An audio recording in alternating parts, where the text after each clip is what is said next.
कपिल ने कहा, माता, ये जो मनुष्य का बंधन का जो सबसे बड़ा कारण है उसका मन ही है। मन एव मनुष्याणाम कारणम बंध मोक्षयो। अगर हम मन से मान लें कि हम बंधे हैं तो निश्चित रूप से हम बंधे हैं। अगर हम मन से मान लें कि हम मुक्त हैं तो मुक्त हैं। अनुभूति पूर्वक ज्ञान हो जाए कि हम आत्मा है, उसी प्रकार से बंधन ये मन का ही होता है। हमने अपने आप को बंधा मान लिया है कि घर गृहस्थी ने हमारे पैरों में बेड़ियां डाल दी है।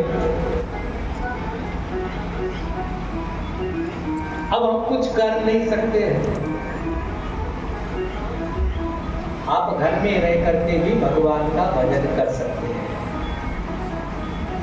देखिए, अब तो वो जंगल तो बचे नहीं, और जंगलों में पहले जैसी व्यवस्था भी नहीं रही। कंदमूल फल कहां से बचते?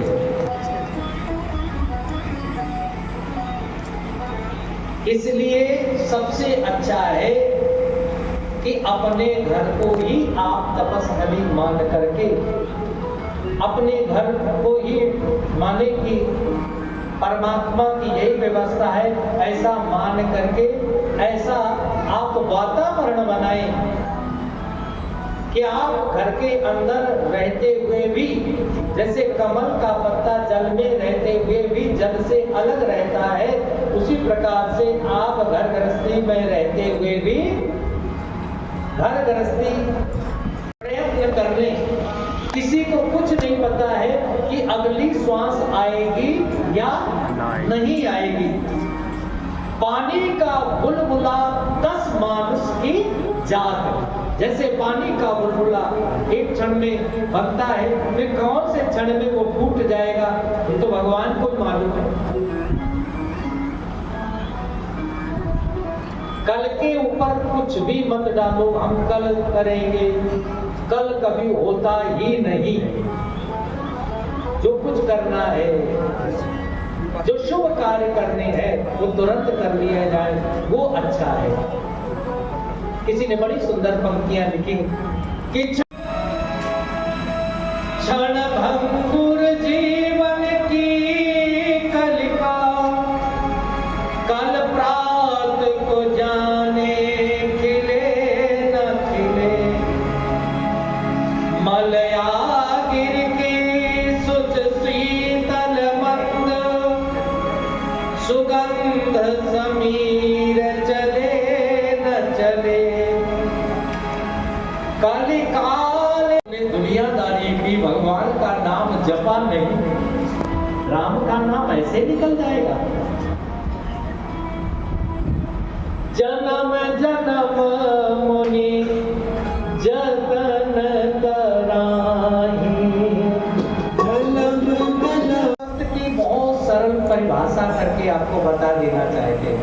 जो हमेशा हंसते हो, मुस्कुराते हो, जिनके जीवन में कभी क्रोध न आए, काम क्रोध लोभ मोह अहंकार ईर्ष्या द्वेष घृणा की आंधी ना चले, वो संत है। लाल पीले कपड़े पहनने वाले ही संत नहीं है। अरे गृहस्थ में जितने अच्छे संत होते हैं, या जितने अच्छे हुए, या जितने अच्छे हैं, गृहस्थ आश्रम, फिर वानप्रस्थ और इसके बाद संन्यास। तो जो ब्रह्मचारी है, ब्रह्मचारी मानो गुरु के यहाँ पढ़ने के लिए गया, अब उसका भरण पोषण अन्न कौन देता है? आश्रमों में धन या अन्न कौन देता है? गृहस्थी लोग। टाइम से भी तो ये मत सोच लेना कि नहीं अब अपने घर में नहीं रहना है। वैसे होता तो यही है, जब तक बाबूजी की नौकरी रहती है, जैसे बाबूजी ऑफिस से आते हैं तो चाय के साथ में बिस्किट, उसके साथ में नमकीन बिल्कुल टाइम से मिलता है, क्योंकि घर में पैसा ला रहे बाबूजी। अब बाबूजी रिटायरमेंट हो गए, अब पैसा है नहीं, प्राइवेट जॉब में, कोई बाद में पेंशन भी नहीं मिलेगी। तो अब 5 बजे की जगह 5:30, 5:30 की जगह 6 भी बज जाता है, चाय समय से नहीं मिलती है। तो ऐसा मत सोच लेना कि नहीं समय से नहीं मिल रही है। तो अब हमने हरिद्वार जाना है और हरिद्वार जा करके सब कुछ छोड़ करके, भाई घर गृहस्थी में तो थोड़ी सी परेशानी है, बातों का सामना आपको करना पड़ेगा, आप विचार नहीं कर सकते। राजा लोगों के लिए भी कहा जाता है परदेश नरेश कलेशन को, राजाओं को भी बाहर जाकर के बहुत सारी असुविधाओं का सामना करना पड़ता है। तो हम घर गृहस्थी वाले किस, और आश्रम में आप जाओगे सब प्रेम करने वाले मिलेंगे, ये कहीं नहीं लिखा है और ना होता है। एक सच्ची बात कहूं मैं आपसे, एक व्यक्ति पहुंचा और उसने कहा कि महाराज हम अमुक जगह से आए हैं और इस गांव में रहना चाहते हैं, इस नगर में रहना चाहते हैं, यहाँ के लोग कैसे हैं? संत ने बड़े प्यार से उस व्यक्ति से पूछा, बोले जहां से तुम आए हो सबसे पहले ये बताओ कि वहां के लोग कैसे?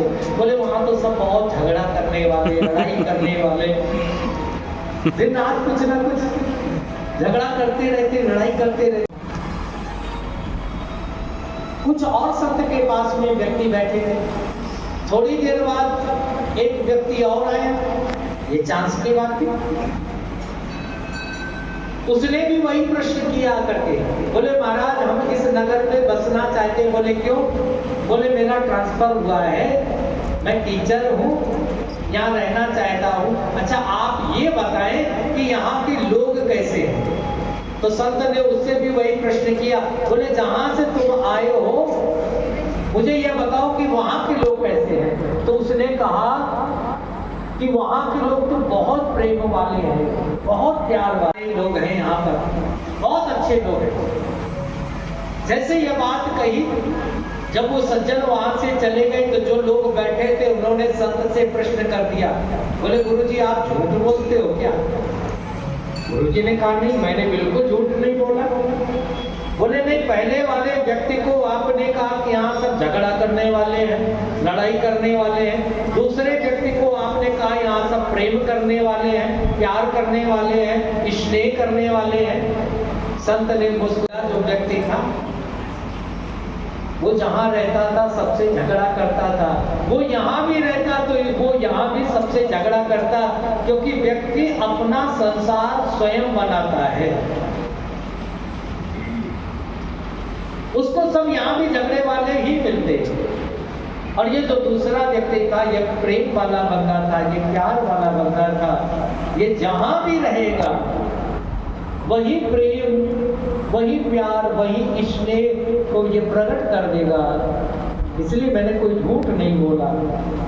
10वें महीने में तो उसी समय कहते हैं जैसे आकाश से जल जो चलता है वो बड़ा स्वच्छ निर्मल पवित्र होता है, लेकिन भूमि पर जैसे गिरता है, पृथ्वी पर गिरता है, वो मटमैला हो जाता है, मिट्टी वाला हो जाता है। उसी प्रकार से गर्भ में रहते हुए जीव को सब कुछ याद रहता है, लेकिन गर्भ की जब प्रसव पीड़ा से ये जीव सब कुछ भूल जाता है, रोने लगता है और ये भूल जाता है, और यहाँ आकर के फिर ये माया में मोहित हो जाता है।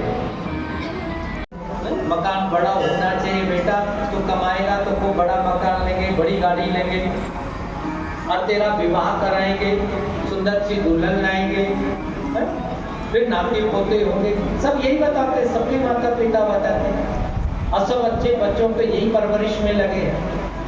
लेकिन जो काम की बात है वो तो कोई गुरु ही बताता है, कोई संत ही बताता है, या हमारे ये ग्रंथ बताते हैं। काम की क्या बात है? बोले परमात्मा का नाम सत्य है। उस परमात्मा को लो, उस परमात्मा को जपो। किसी ने बड़ी सुंदर बताया, धरा धाम सत्य है, बचपन में बताया गया कि धरा धाम सत्य है, और यौवन में बताया गया कि अर्थ काम सत्य है। और हंस पिंजरे का पंछी जब पिंजरे को छोड़ चला, हंस जब ये आत्मा इस शरीर को छोड़ के निकल जाती है, हंस पिंजरे का पंछी जब पिंजरे को छोड़ चला, तो अंत में बताया गया कि राम नाम सत्य है। अरे अंत में बताने से कुछ नहीं होगा, जीते जी बता दो। अगर कोई छोटा बाहर से गली से सुनकर के आ जाए, किसी की अर्थी जाती है ना, अब छोटे बच्चे तो जो सुनते वही बोलते। अब वहाँ कीर्तन होते जा रहा था कि राम नाम सत्य है, सत्य बोलो गत्य है, मुक्त है।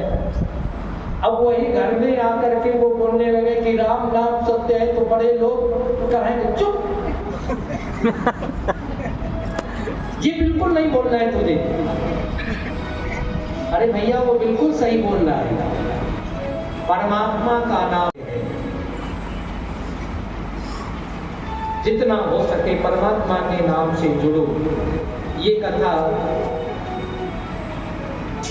माता देवहूति को कपिल भगवान ने कही, और इन्हीं के वंश में आगे चल करके जब सृष्टि क्रमात है कि दक्ष माने राजा, वो प्रजापति था, राजाओं का भी राजा था। एक बार देवलोक में सभा हुई, वहां पर दक्ष पहुंचा तो सभी जितने लोग थे वो उठ करके खड़े हुए और दक्ष का स्वागत करने लगे। लेकिन उस सभा में बैठे थे ब्रह्मा जी, वो नहीं खड़े थे। उस सभा बड़ा हुआ, इसलिए दक्ष ने न जाने कितने अपशब्द कहे, लेकिन भगवान भोलेनाथ चुपचाप उस सभा से उठ करके चले गए। एक शब्द भी, अपशब्द भी भगवान भोलेनाथ ने नहीं कहा। चाहते तो दक्ष को दंड देते, लेकिन दंड भी नहीं दिया, बोले सती को अच्छा नहीं लगेगा। ये दिव्य कथा उन शालिग्राम छोटे से भगवान काले काले उनका स्नान करा रहे थे, फिर उनको टीका लगाया, फिर उनको माला पहनाई, वस्त्र के रूप में उनको धागा चढ़ाया। जब पूरा पूजन हो गया, धन्ना वहां बैठ गया हाथ जोड़ करके, बोले लग रहा है ये कुछ कर रहे हैं पंडित जी, पूजन कर रहे हैं। जब पूजन पूरा हो गया तो कहने लगे पंडित जी आप क्या कर रहे थे, ये किसका पूजन कर रहे थे। उससे पहले धन्ना ने वो शालिग्राम को देखा ही नहीं था। ध्यान से सुनना। तो पंडित जी ने कहा ये शालिग्राम भगवान है। बोले इनसे क्या लाभ है, बोले ये मेरे सारे कार्य कर देते। अब पंडित जी ने तो सरल भाषा में कह दिया कि इनके ही कृपा से मेरा काम चल रहा है, भगवान की कृपा से मेरे पास सब कुछ प्राप्त हो जाता है। तो धन्ना ने कहा मेरा थोड़ा काम अटका है। बोले क्या, बोले मेरी खेती बाड़ी में बहुत काम होता है और वो मेरे से हो नहीं पाता है और कोई मेरा सहारा देने वाला नहीं। पंडित जी एक काम करो, इन्हें मुझे दे दो, ये मेरे दे नहीं सकता, ये मेरे भगवान है, मेरे शालिग्राम है। मैं बचपन से, मेरे पिताजी भी इनका पूजन करते थे, मेरे दादा भी इनका पूजन करते थे, ये हमारे कुल की परंपरा के भगवान है, मैं नहीं दे सकता। धन्ना कहने लगा आज से आप मेरे पुरोहित नहीं, पुरोहित समझते हो, पंडित जी नहीं, और मैं आपका यजमान नहीं, अब मैं जा रहा हूँ। पंडित जी ने विचार किया एक यजमान अगर रुष्ट हो गया तो साल में जो थोड़ा बहुत इसके यहाँ से आता जाता है, रुपया पैसा मिलता है, वो भी सब बंद हो जाएगा। कहने लगे अच्छा बैठो बैठो। मैं कोई दूसरी व्यवस्था तुम्हारे लिए करता हूँ, कोई दूसरे भगवान देता हूँ। अब घर के अंदर गए, कोई दूसरे साले, यदि कोई हो जाट तो क्षमा करना मुझे।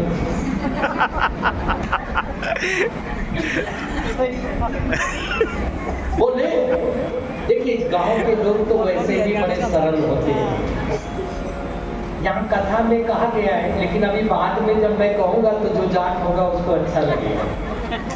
अभी कह रहा हूँ इसलिए क्षमा मांगी। बोले कि पंडित जी अंदर गए जा करके, जिसे शेर बोलते हैं, आप जानते हो शेर? पहले अनाज तोड़ने के लिए ये बाट तो अब चल गए, ये तो तराजू में रखे जाते, 1 किलो का, आधा किलो का, पाइया का। पहले तो पूरा शेर एक पत्थर होता था, बस उसी से अनाज लेते। गोल पत्थर वो रखा हुआ था घर में, उसे उठा के लाए। बोले लो, उसने अपने अगोछे में अंग वस्त्र में बड़े प्यार के साथ लिया। बोले कैसे पूजा करनी? बोले जैसे मैंने की, देखा ना तुमने? उसने कहा। बोले ऐसे ही करनी। बोले काम करेंगे? बोले सब करेंगे, ले जाओ। पंडित जी ने सोचा किसी प्रकार से जाए यहाँ से। अब वो गया, कहाँ लेकर के गया? जहाँ खेतों में काम करता था। उसने अपने अगोछे के ऊपर भगवान को बिठाया, पधराया, और इसके बाद में रहट के पानी से, रहट कौन समझता है?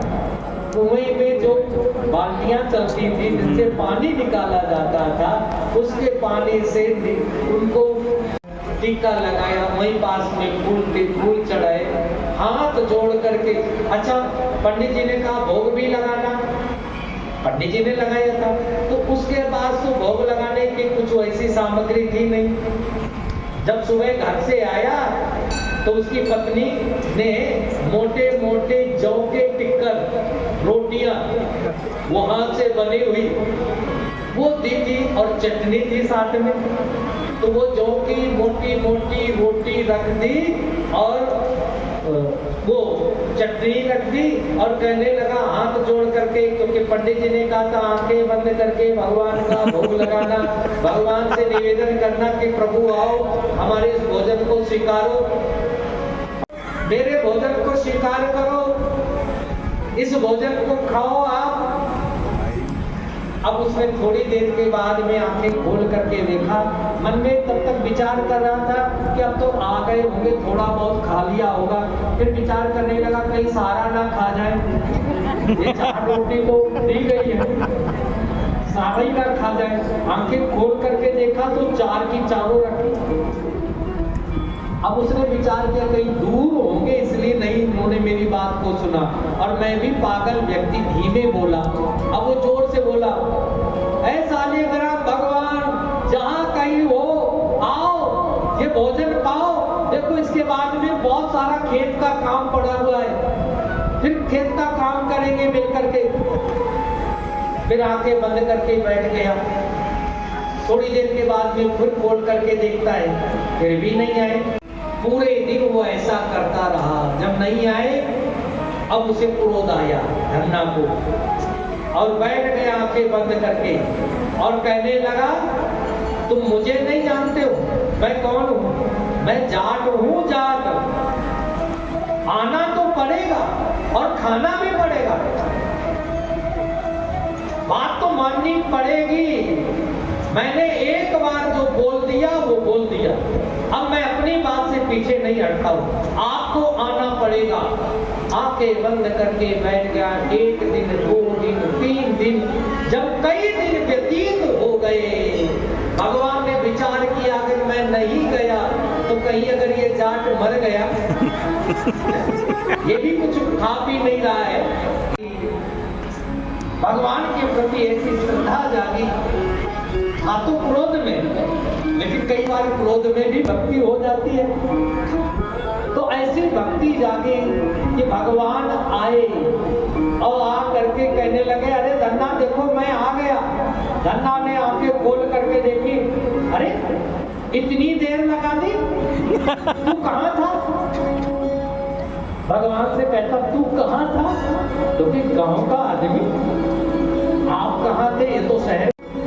तू कहाँ था? भगवान विचार करने लगे मैं क्या बताऊं इसको कि मैं कहाँ था।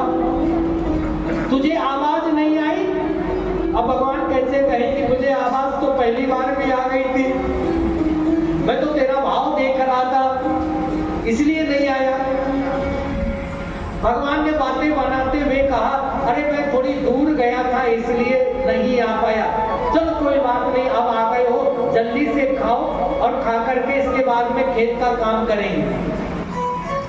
भगवान बैठे खाने लगे। खाते खाते भगवान ने धन्ना देख रहा था, क्योंकि भूखा तो वो भी था, कई दिन का भूखा था। अब वो रोटी की तरफ देखे जाए, भगवान ने अपने ही हाथों से एक ग्रास, एक कवर, एक कौड़ा जैसे वो चटनी से लगा करके धन्ना के मुख में दिया। धन्ना का भाव बदल गया, धन्ना को ज्ञान प्राप्त हो गया। अब धन्ना कहने लगा, धन्ना ने पैर पकड़ लिए भगवान को, कहने लगा प्रभु क्षमा करो, मैं कितना अभागा व्यक्ति हूँ, आपको अपने खेत के काम के लिए बुला रहा हूं। अरे आप तो संसार के मालिक हैं, आप त्रिभुवनपति हैं, आप अखिल ब्रह्मांड नायक हैं, मुझे क्षमा करो, मैंने बहुत अपराध किया। भगवान बोले नहीं धन्ना, मैं तेरे खेत का काम करूंगा। धन्ना रोने के चरण पकड़ लिए, बोले प्रभु मुझे क्षमा करो, ये कार्य तो मेरा है, मैं करूंगा इसको। भगवान ने कहा धन्ना मैं तेरी भक्ति से प्रसन्न हुआ, वरदान मांगो, क्या चाहते हो? धन्ना ने कहा प्रभु और कुछ नहीं चाहिए, बस आपका दर्शन हो गए, और कुछ नहीं चाहिए। भगवान ने कहा मेरा आना निस्वार्थ नहीं हो, मेरा आना बेकार नहीं, हृदय में दृढ़ रहे, शाश्वत रहे, बस यही आपसे वरदान चाहते हैं। दिया। अरे धन्ना तूने मांगा भी तो क्या मांगा, कितना प्यारा वरदान मांगा। धन्ना जब तू इस जीवन के बाद में, ये जो शरीर के जो ये कर्म है जो भोग है, वो भोगने के बाद में तू मेरे धाम में आएगा, मेरे पास रहेगा, तो ऐसी कृपा भगवान करते हैं। सब सुख दूर भूते, तेरा नाम लिया, बड़े प्रेम के साथ भाव सब दुख दूर हुए, तेरा नाम लिया।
इसके बाद में नारद की मोह की कथा है।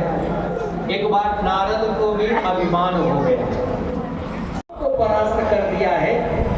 ब्रह्मा जी के पास चलते हैं, अपने पिता को बताएंगे चल करके। ब्रह्मा जी के पास गए, ब्रह्मा जी ने सुना, आशीर्वाद दिया नारद को, और नारद को एक सीख भी दी। बोले नारद, तुमने मुझे तो आकर के बता दिया, लेकिन अब किसी और को ये बात कहना नहीं, क्योंकि तुम्हारे कथन में अभिमान है। तुम्हारे कथन में मुझे अभिमान लग रहा है। और जाकर के वहां शिव जी को बताया जाकर के, शिव जी प्रसन्न हुए और कहने लगे, वही बात शिव जी ने भी कही। बोले पुत्र, तुमने मुझे तो बता दिया, कोई बात नहीं, लेकिन अच्छा तुमने बहुत बड़ा काम किया। और नारद जी जब वहां से ये गौरा जी को लाने के लिए, हाँ बताना तो पड़ेगा, आप इतना शोर करके जा रहे हैं आप। 2-4 लोग काफी थे, सारे चल गए पीछे। ऐसी माया कर दी मार्ग में। नारद एक महल बना दिया, शील निधि नाम के राजा को बना दिया, और जितने बार वैकुंठ आया गया, कभी ये नगर की ओर तो मेरी दृष्टि नहीं पड़ी। राजा से कहा तुम इसका स्वयंवर करो, और जो सुंदर वर हो उसके गले में ये वरमाला पहना के जयमाल पहनाएगी। राजा उधर स्वयंवर की तैयारी करता है, इधर नारद जी भगवान विष्णु के पास बंदर भी होता है। भगवान ने कहा ठीक है, क्योंकि नारद जी ने एक बात भगवान विष्णु से कही थी, जेहि विदनाथ हो यही तुमोरा, करब सुवेग दास मय तोरा। प्रभु अपना रूप तो दो, लेकिन जिसमें मेरा कल्याण हो वो कार्य करना। तो भगवान ने,